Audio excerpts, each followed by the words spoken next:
All right, what's up and welcome to the channel. My name is Hegshot. Hold on.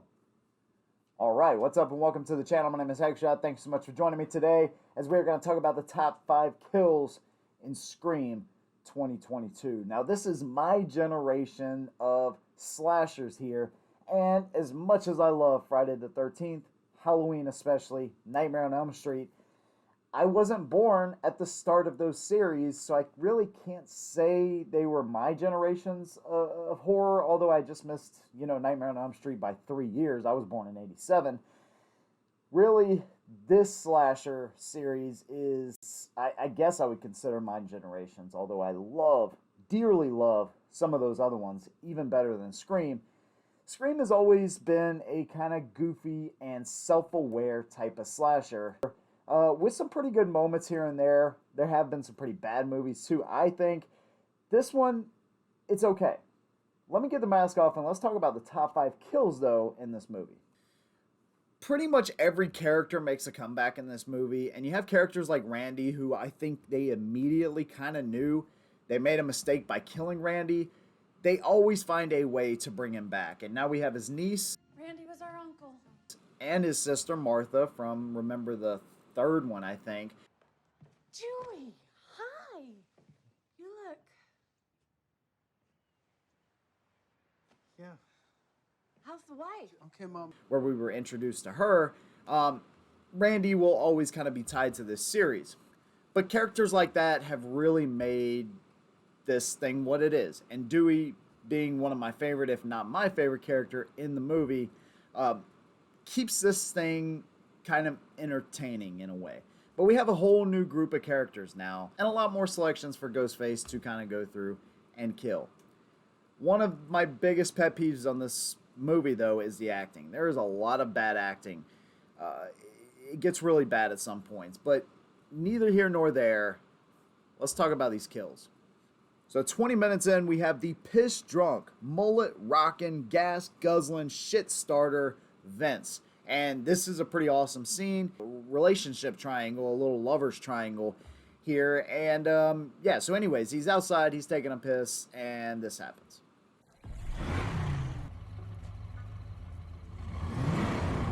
Is that you, pretty boy? Huh? The awesome music cue, by the way. I love the timing of that. I don't really remember hearing it too much after that. I'm sure it was in there somewhere. By the way, there are spoilers in this. You probably shouldn't watch this if you don't want to know what happens and you haven't seen the movie. And then we see the killer, presumably the killer, rev up the motor of Vince's car. And this is obviously before old Joe got into power. By the way, did anybody notice Vince's tattoo on his right arm? It's Jason Voorhees, dude. Pretty cool. Ghostface comes up behind Vince with one quick jab to the neck, and you don't even really see the brutality of Ghostface in this one, because that is one thing. This is a darker movie. Ghostface is definitely more brutal in this movie. You see one quick jab, though, and Vince pretty much goes down and out just like that, and Ghostface does his signature thing where he gets the blood off of the knife to get it prepped for the next kill, of course. All right, let's go to the next kill. By the way, I'm numbering these, not really based on any importance, just naming the ones that I think are the best in the movie. And this is about an hour in where we see Dewey go to the hospital to help Sam and Tara, and there's a really cool scene here. After Dewey closes the elevator, he tells him he's got to shoot Ghostface in the head because otherwise Ghostface is going to come back. You see this really, really awesome little scene where he empties the cylinder on his revolver, the bullets fall to the ground, he reloads it. By the way, Dewey, that's not the proper way to close that revolver. I just want to throw that out there. He gets in front of Ghostface, and one ill-timed phone call later takes his attention off of Ghostface just enough for Ghostface to stab Dewey in the stomach.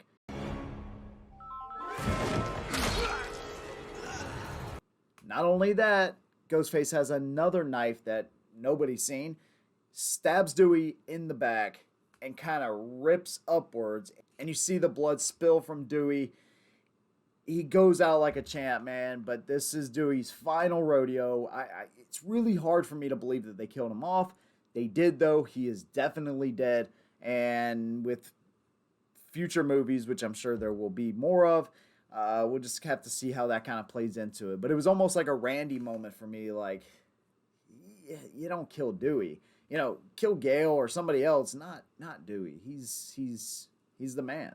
And it just so happens that Gale was kind of the one that killed him. And, you know, she's kind of the reason, I guess, that he's in that trailer, although he said he did leave. There's a lot going on there.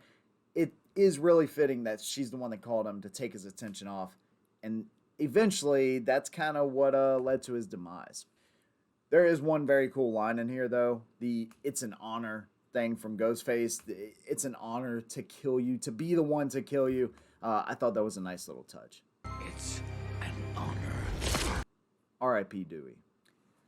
About 20 minutes later is when we see our resident jock meet his demise. Chad pisses off Liv. But the safest option is to be down here with all the people. He uses seemingly useful technology to try to find her. Uses the weapon that Mindy recommends. And then an awesome Ghostface running from behind and brutally kills this dude, man. It's definitely one of the simpler kills, but it's a good one. I like the way they kind of set it up with the technology and how he's trying to track Liv, and then Ghostface uses that against him. It's kind of a neat little kill. And then probably the most well-deserved kill in the movie comes at about an hour and 40 minutes in. Amber gets cornered and says something that is well-deserving of her demise. You killed my best friend! Yeah, and you died like a pussy. Yeah, unacceptable, totally unacceptable here. And then this happens. So you got the burners on. She gets shot.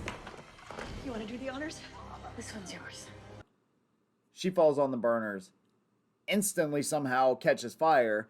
And this is where she seemingly dies. But this is kind of a cheesy kill, but definitely well-deserved. And then just a few minutes later, our other killer, Richie, gets stabbed to the freaking face by Sam.